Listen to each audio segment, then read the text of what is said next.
Well, I think when you hear the word famous, we all think of you. Welcome to the show. Hey, I'm really excited to be here this morning. Oh my gosh, I'm so glad you're here. You are just an icon in the hospitality restaurant business. You know, that's an amazing story because I think the Famous Dave story is really the American dream come true for a native kid who thought he was the dumbest kid in class and then to end up as America's Rib King. I feel I have a lot of fond memories of how we started, and I think anybody listening to this, that one of the takeaways is that, you know, we really live in a great country where if you can dream it, if you're willing to work hard and never ever give up, because I think that's the key, never give up, that despite all the adversities, that you can really do amazing things. Well, I think that's super inspiring. And where did you grow up? You know, I'm really a Chicago boy. Okay. And I think the story, though, goes back to my dad and my mom.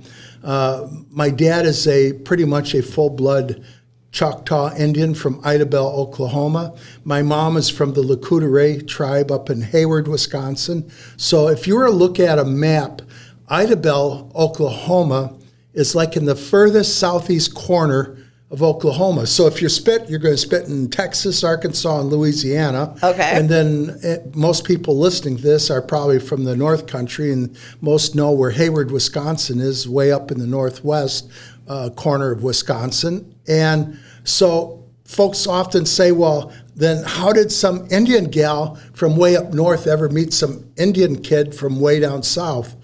The unfortunate part of this story is both my parents were ripped from their families by the Bureau of Indian Affairs back in the 20s. And you know, if there's any good side to that story, they eventually met at Haskell Institute for Indians back in the late 30s. And then my dad went off and fought in the war, World War II.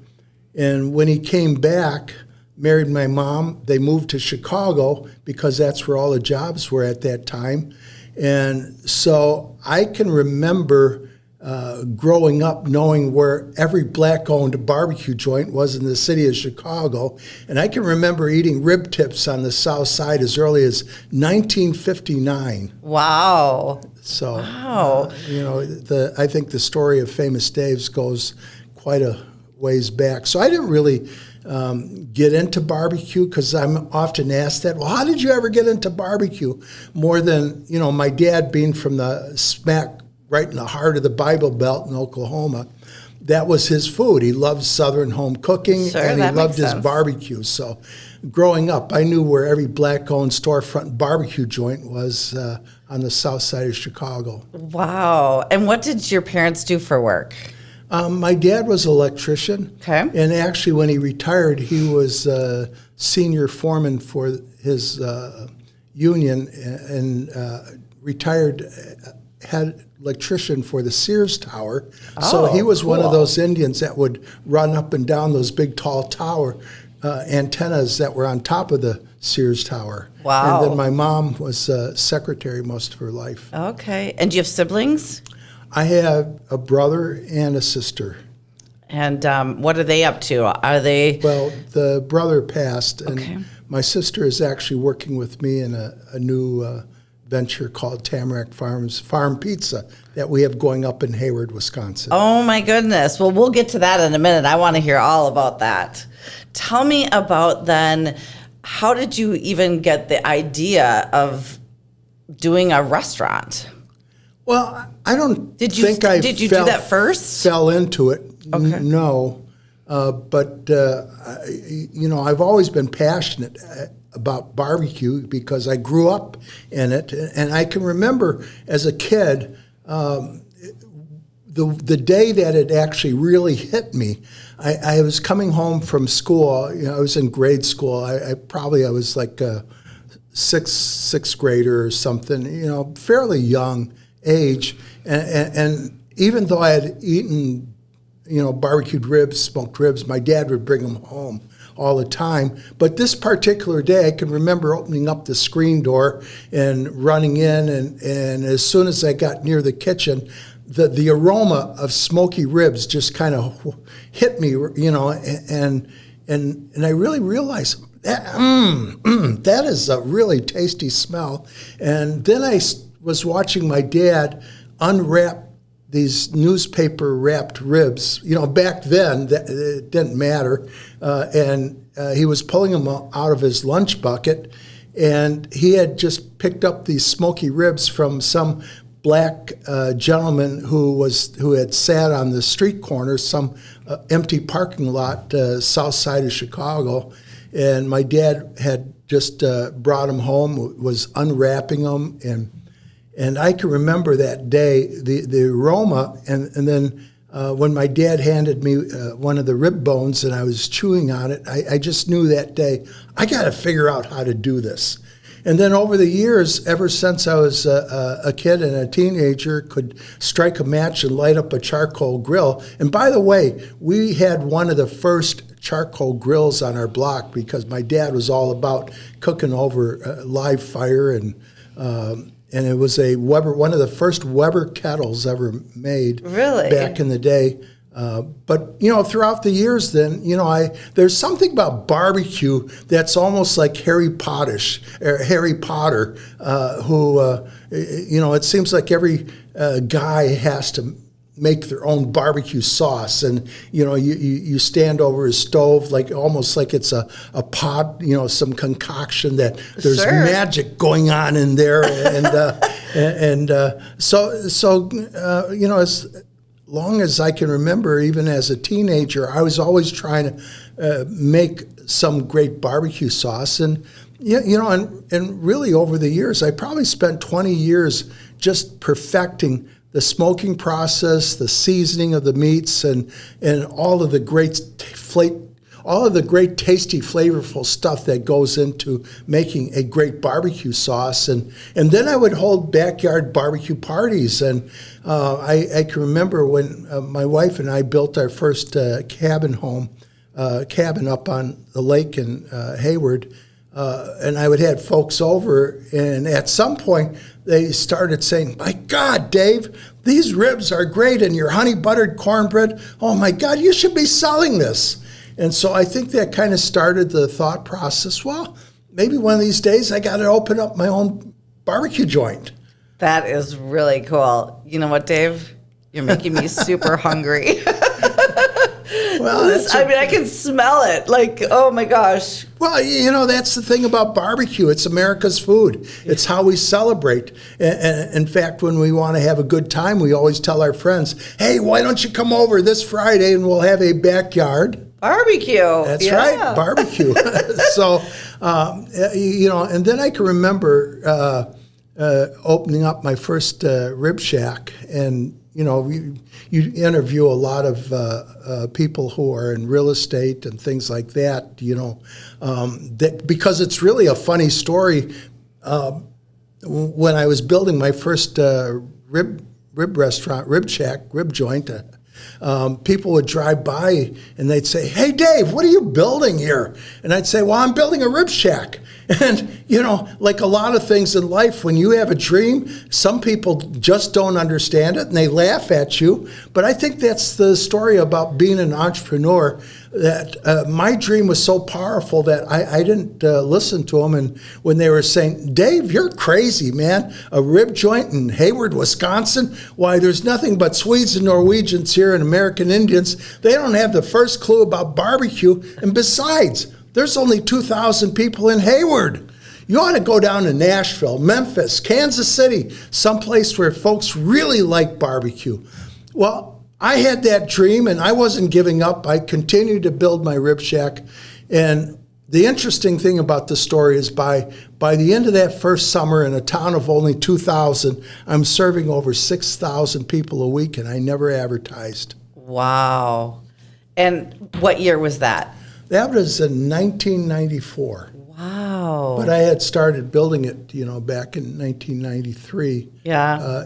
And, I often get asked by community groups to share my story, and of course there's a lot of entrepreneurs or wannabe entrepreneurs who have dreams. And one of the things I always share is that I just didn't build a building. More than what I looked at was I was building a lifestyle brand. So I never even thought of Famous Dave's as a restaurant. More than right from the start, I always thought that what I'm creating is something to make people feel good. Okay. You know, and I think that's very critical when you're thinking about your business.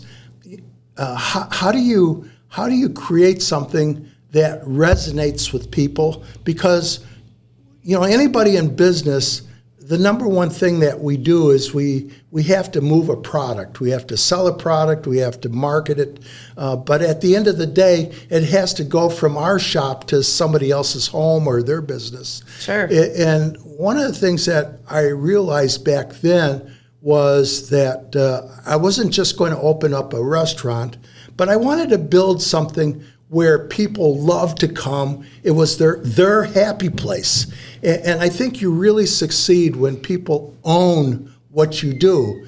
And I think today's social media and marketing, that's one of the key takeaways, is that back in the old days, we sold a product to a customer who bought it from us. But today, it really isn't about the sales process or that I'm going to sell you my product, more than it is an understanding that your customer, you want them to become a raving ambassador, and really be a somebody who goes out and trumpets and sings your praise with gusto. Yeah. You know, they're really a crusader for your brand. So it really isn't your story that you tell somebody, more than it is the story that they're going to tell their friends. Interesting. So some of the things that I did, I probably have a whole different approach to how I think about real estate and how I think about locations. That one of the most important thing is I have this understanding of what I call customer touch points, which are the moments of truth that build the emotional connection between what I do and how that resonates with the person who feels happy in my place of business or eating my ribs. So, for instance, there was like 6 customer touch points at the original Famous Dave's before you even opened the door. So the moment that you drove into my driveway, I had in my mind the reveal. And part of the reveal was every tree that led up to the restaurant had a hanging basket of beautiful flowers. And most people would say, oh, that's really cute, it's beautiful. But I really had a very important point with that customer touch point, number 1. And by the way, the customer touch point should be so meaningful to the development of your brand that every customer touch point almost has to have its own mission statement. Wow. So these hanging baskets really weren't just to make the trees look pretty or the drive-in beautiful and makes it look good, but they were actually a statement that I wanted my barbecue joint to be welcoming to the females. I wanted ladies to think, hey, I'm just not going to some man cave of barbecue, but they felt really welcome.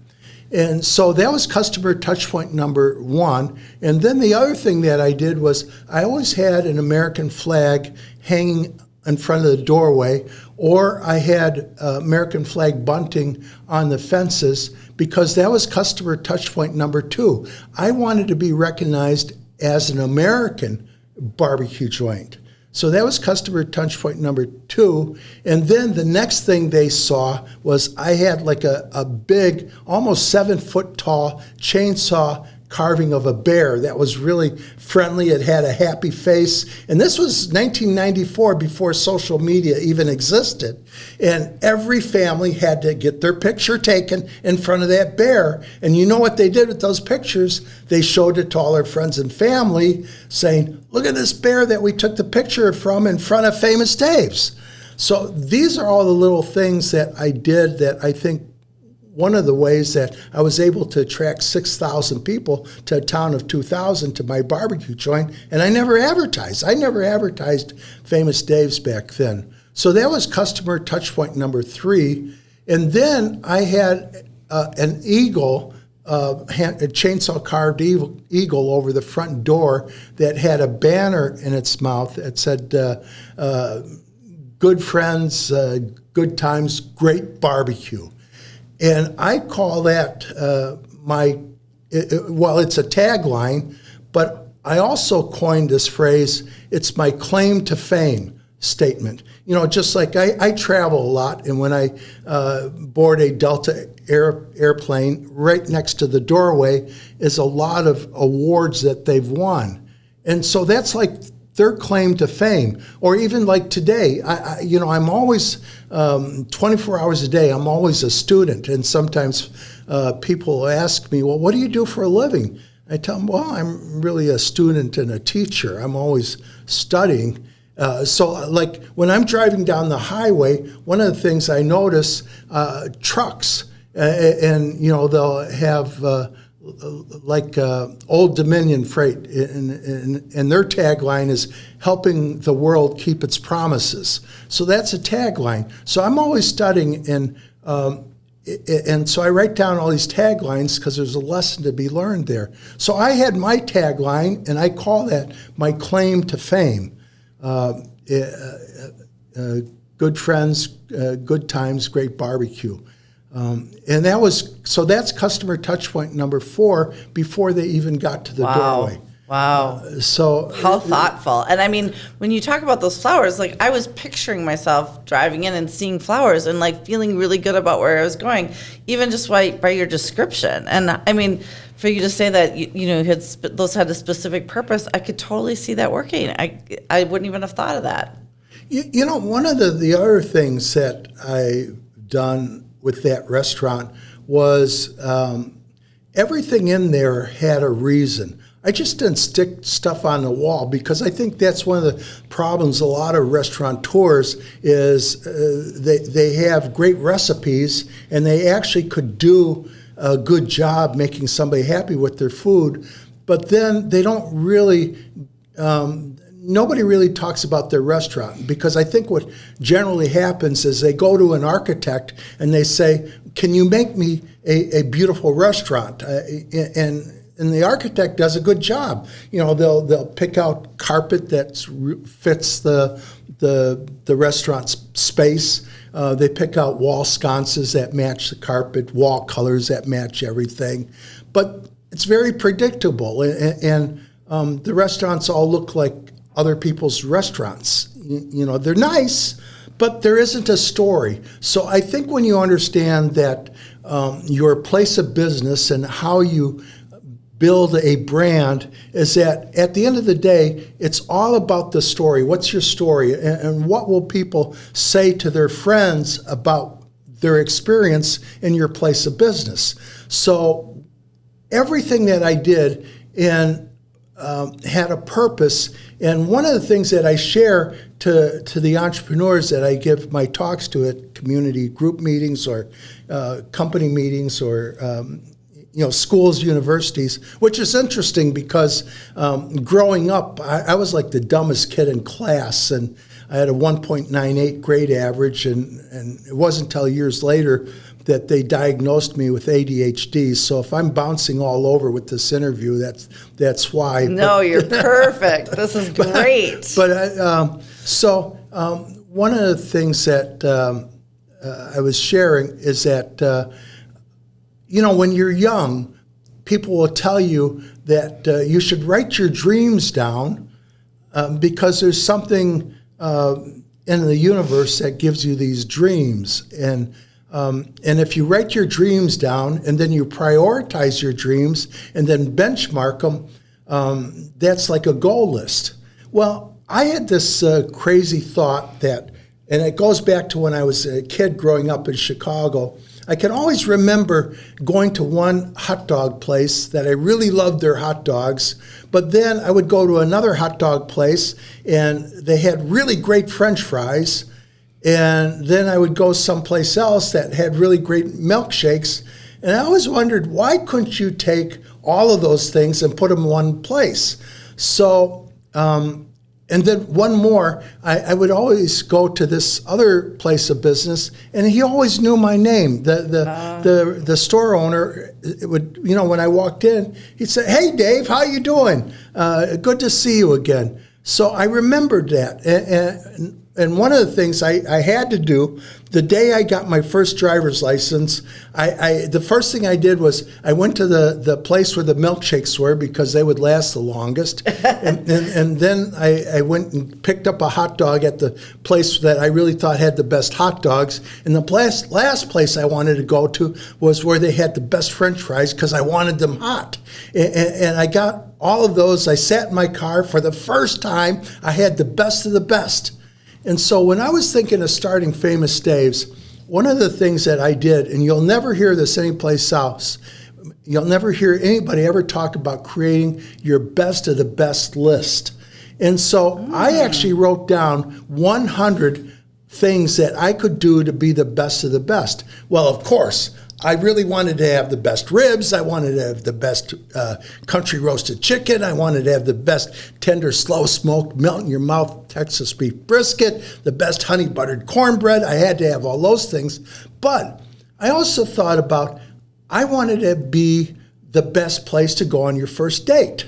And to this day, you'd be surprised how many people got proposed to at a Famous Dave's, or they had their wedding party there. But along with that, I also thought about all of the subliminal things that makes the place a great place to go. So it was the music, and so you'll never hear this from any other restaurateur. And a good friend of mine, Phil Roberts, who created Buca di Beppo and Filio's that used to be in the Uptown area in Ocean Air. Really great concepts, a really great entrepreneurial guy, a restaurant.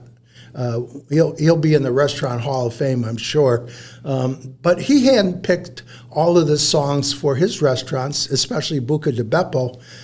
But I took it one step further. For instance, every song that I actually took and curated all of my blues musics.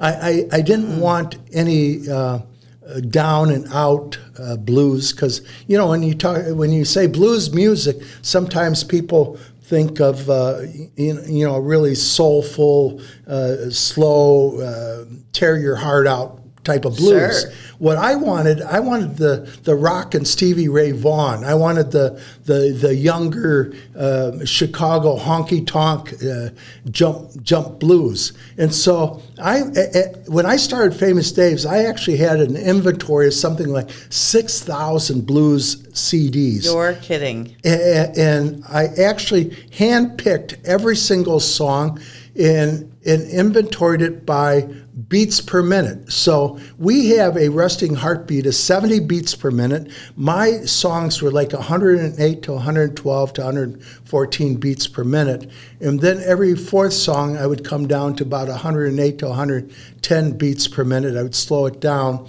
And then there was 4 songs to a song set, two song sets to a rotation. And I would never have 2 instrumentals back to back.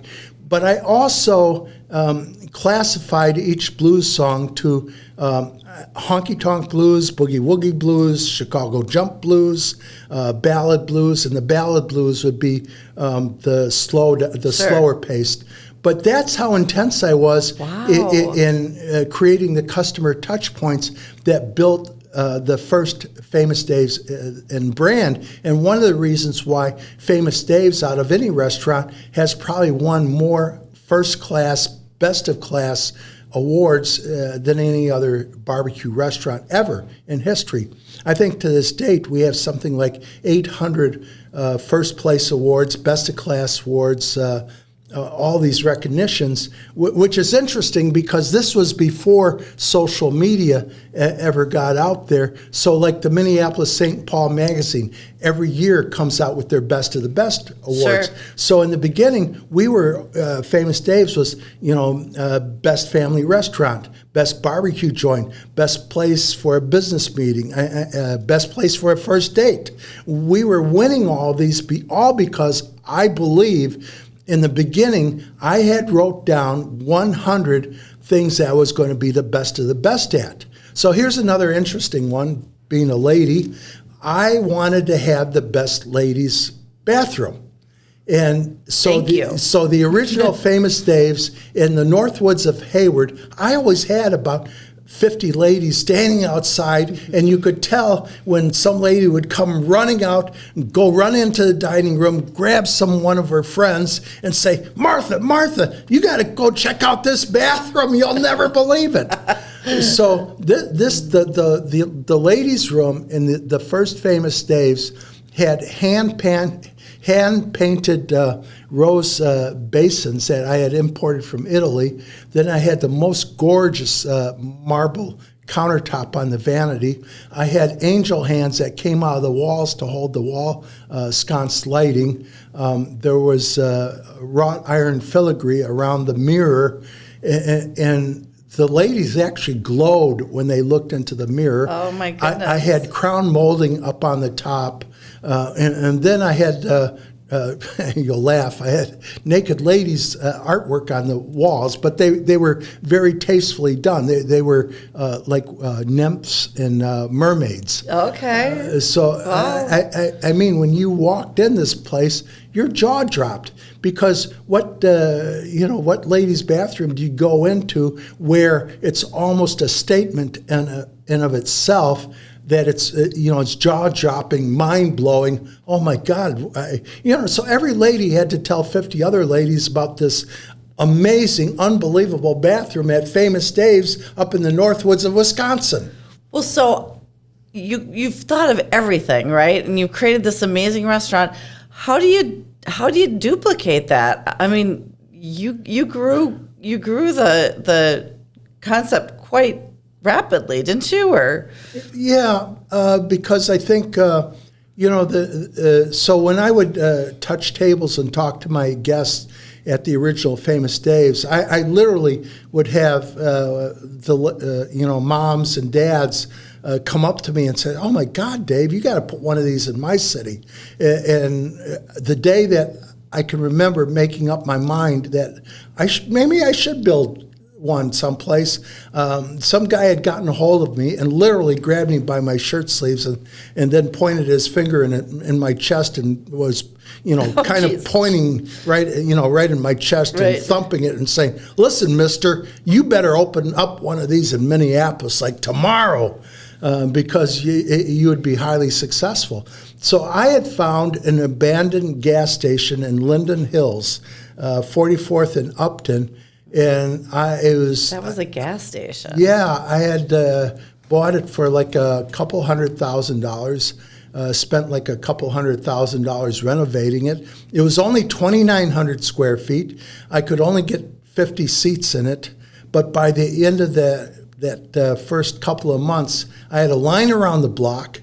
We were doing amazing numbers, and any of you who are restaurateurs listening to this will understand that when I say we were doing $80,000 a week with only 50 seats in 2,900 square feet, you'll understand that what we were doing was pretty much unbelievable. In fact, in those days, I actually had to go get a refrigerated semi trailer, parked it out in back just because our little reefer cooler just couldn't handle the business we were doing. Wow. So and again, so that Famous Dave's wasn't like a lodge that I had built up in Hayward. This one was a roadhouse, and then we went up to Roseville, and interestingly, I was driving around Twin Cities, based upon the success we were having with the Linden Hills location, and I had just driven by, I think it was like a Del Taco, and there was this real estate guy who was just hanging up a for lease sign on the building. And the moment I saw that, I knew I had to have that building. And I moved heaven and earth to find out, what it would take to get that building.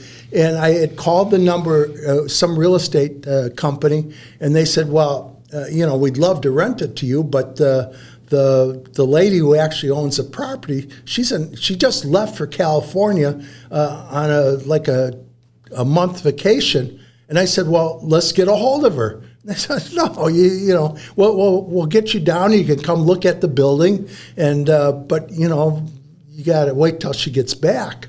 I said, well, I ain't waiting. So you figure out how to get a hold of her, because I want to know by the end of this day if I can have that property. So I guess they found that she had a secretary. They got a hold of a secretary, and they reached her out in California. And somehow she was able to do some research on me. And so she said, it's yours.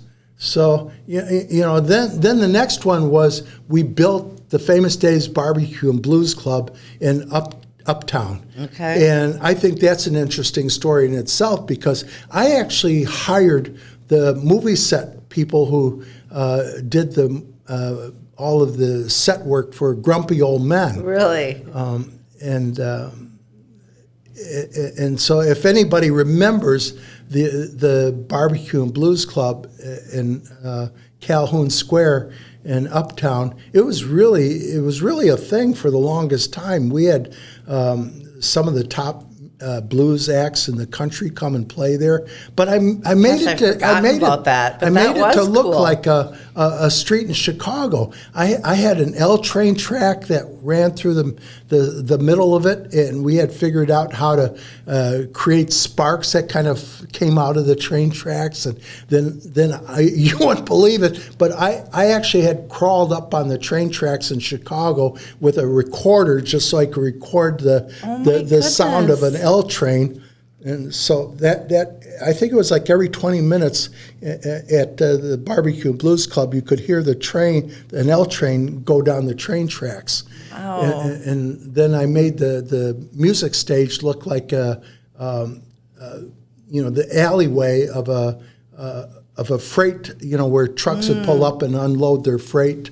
So it was really a cool place. That was a cool place. I remember that, but that was a long time ago, I think. Well, we just recently closed it because of the riots, all the craziness that happened in that area. Really devastated we lost most of the businesses that were at that Lake and Hennepin location, including one of my favorites, Chino Latino, and just lost a lot of great restaurants in that area. Yeah.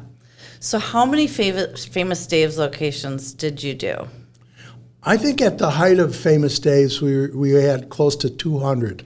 Really? And we were in almost every state in America, including one in Canada, a couple in Puerto Rico. But more interestingly, I think today there's like combined, I want to say about 4 in Abu Dhabi and Dubai. Oh, wow. Interesting. Yeah. Wow, cool. So there's Famous Dave's like everywhere. Everywhere. But I think the bigger story is that also when I opened up the first Famous Dave's in Hayward, that I had a retail section, because, again, I didn't think of Famous Dave's just as a restaurant concept, more than I thought about it as a lifestyle brand. And so right from the beginning, I knew it was really important to have my barbecue sauces, my barbecue seasonings, and my T-shirts and caps almost like a top-of-mind awareness thing, that every time somebody opened up the refrigerator door in their home, they would see a bottle of Famous Dave's barbecue sauce. So you were doing that right from the beginning? Right from the beginning. Really? There was a retail corner in the original Famous Dave's in Hayward, Wisconsin. It was dedicated to selling retail product. Again, I said I had my barbecue sauces, my barbecue seasonings. I had a barbecue cookbook because I wanted people to be looking at the cookbook and looking at my recipes. And once they see it, somebody said, well, are you crazy giving out your recipes? But, you know, if you looked at the recipes, it's like you probably would do them once, but you would probably never do them again a second time. Because they're so complicated. Well, you know, the Famous Dave's recipes are really one-of-a-kind complicated recipes. But, the cookbooks are out there. And but and you've got some nice swag on today. Yeah. But it was important for me that it was like 24/7 top-of-mind awareness in the home.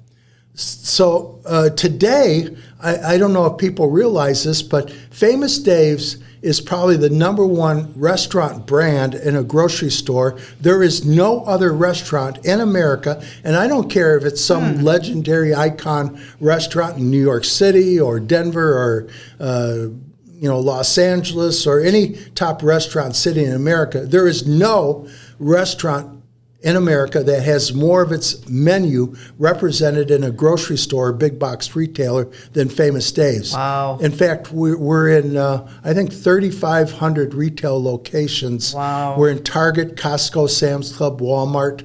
And interestingly, Menard's, a home building, and it was actually John Menard who had a lake home near the original Famous Dave's that had to have My Famous Dave's barbecue sauces in his Menard's home building stores. Yeah. So, the story today of Famous Dave's, that the retail side is really an incredible story.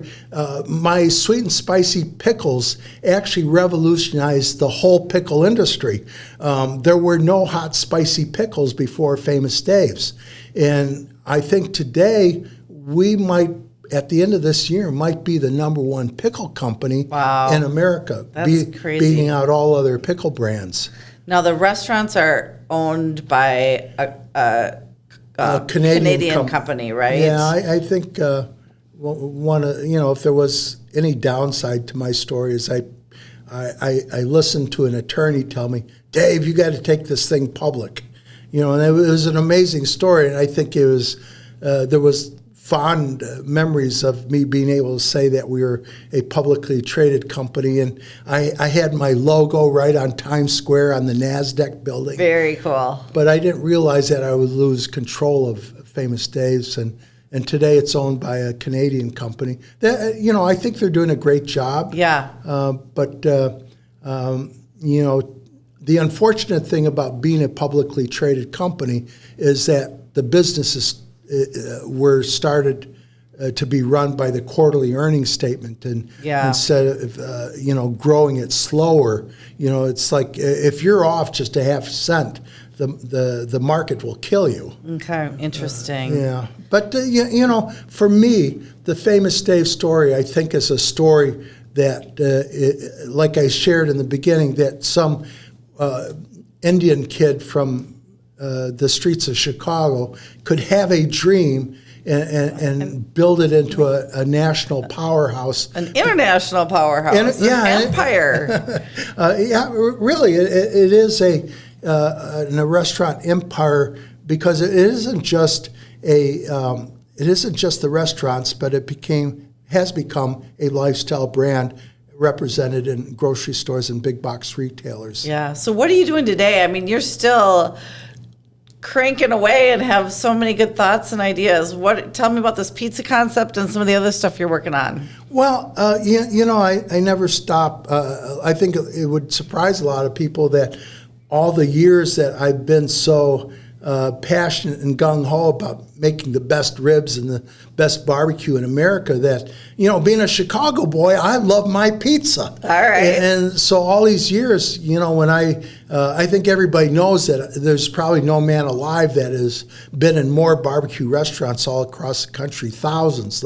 I've also was visiting all the best pizza joints. I'd go to a barbecue restaurant, and then almost immediately I'd go have some pizza someplace. So I've always been making pizzas, and again, I have the most amazing wood-fired pizza oven on my deck on my lake home up in Hayward, and just like the barbecue where they were saying, "Oh my God, Dave, these ribs are so good, you should be selling them." People have been throughout the years saying, "My God, Dave, these pizzas you're making, you should be selling pizza."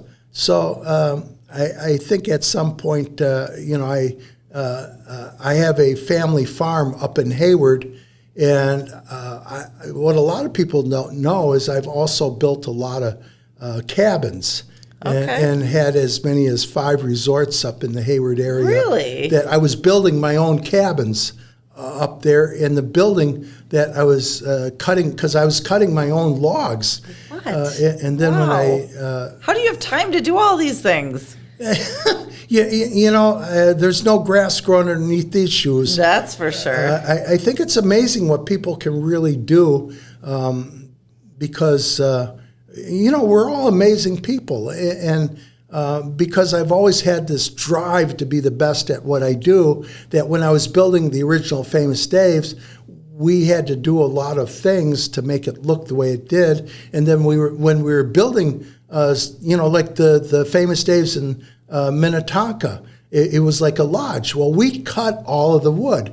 And so when I was doing that, I also realized, I should make cabins for people, because when people walked in to my Famous Dave's up in Hayward, and then when they were walking into the Minnetonka Famous Dave's, a lot of people would say, "Man, I would like to have my cabin look like that." So I started building cabins, and then at some point I couldn't do it, and so I had this pole barn that was my wood shop and where I was cutting my logs, and on my family farm.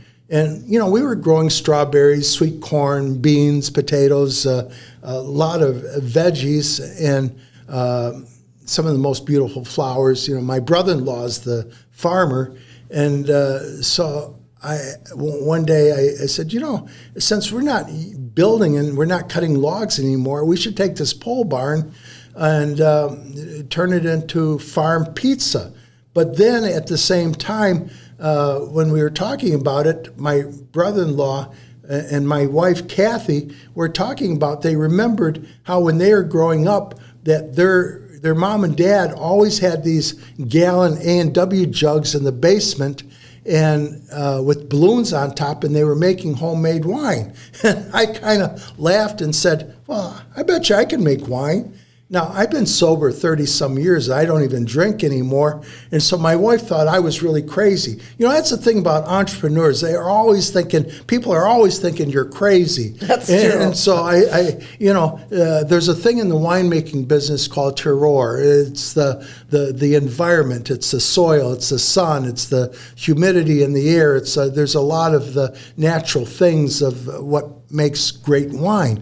Well, the terroir, I think I'm saying that right, of northern Wisconsin, the fruits that grow there are blackberries, raspberries, cranberries, blueberries, and apples. So I made a whole bunch of fruit wine, and we sent it off to an international wine competition. And I'll be damned if we didn't win like 2 golds, 2 silvers, and a bronze. Oh my gosh. So my wife thought that it was just a fluke. So we started sending my wine off to other wine competitions, and we kept winning. We kept winning gold medals. And so I said, well, why don't we make wine and we'll sell farm pizza? So today we have Tamarack Farms farm pizza and wines and up in Hayward, Wisconsin. So I have to go to Hayward to get these things? Yeah, you do. In fact, KSTP came up and actually did a feature story on it.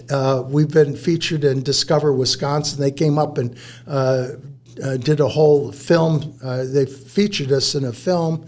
And then, I did a podcast for another NPR station in Madison on our farm pizza in Wisconsin and the wines. So it's really an amazing place to visit. Well, when are you going to be there next? Because I want to come visit. This summer I'm traveling a lot. Every weekend I'm in some part of the country. Famous Dave's is also the sponsor for the World Food Championships. So, for instance, tomorrow I leave for Colorado.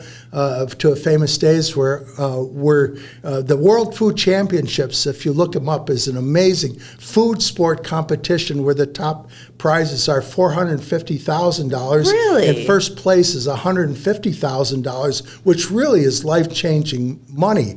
Right, for the chefs. For some home cook or some restaurateur. And we're even having chefs fly in from other countries to this thing called the World Food Championships. It's one of the most incredible food contests in America these days. You don't sleep, do you? You know, I sleep about 4 to 5 hours a day, and I figured it out once. So I get an extra 3 hours of work time a day, which adds up to 21 hours a week, which I think at the end of the year almost gives me an extra 30 days over everybody else. I love it. And you make dang good use of those 30 days. Well, I'm so impressed. I just am so impressed. Well, you know, I'm willing to share these stories because I think the story of Famous Dave's is really a heartfelt story of passion. You know, no doubt we've had our tough times, as everybody knows. But, you know, the thing about this great country that we live in is you can't ever give up on your dreams. And if something doesn't work out, it's not failure, but it's just another opportunity to get back in the game, try again. And I think that's the lessons I've learned. You know, I used to go talk to community groups. And I used to ask people, well, how many of you ever taken a course called Success 101? And nobody ever raises their hand. And I always said, well, if you haven't studied success, how are you going to be successful? Today, I actually run around and say, how many of you have ever taken a course called Failure 101? And again, nobody ever raises their hand. And it's interesting because in high school and college, a lot of people have gone on weekend retreats and leadership retreats, and they would sing Kumbaya around campfire, and then everybody goes home happy, and they think they're leaders. But then the first time they get sucker punched by an adversity of life, they wilt and crumble. And you know, the failure rate of restaurants is like 95% in the first year, and those that survive, 50% of those fail in the next 5 years. So I think the story that I share is that no matter how tough it is, no matter how the failure has set you back, you just can't ever you just can't let it put you down, because those failures are actually giving you the wisdom of expertise. Because when you're in the depths, and you're not quitting, your mind churns and churns like it never has before, and you're figuring stuff out. So the next time you get back in the game, you've got wisdom, and that wisdom comes from adversity. Well, thank you for sharing all of this wisdom with us. This has been a delightful conversation. I really appreciate you. Well, I appreciate being your guest today, and we'll close with may you always be surrounded by good friends and great tasting barbecue.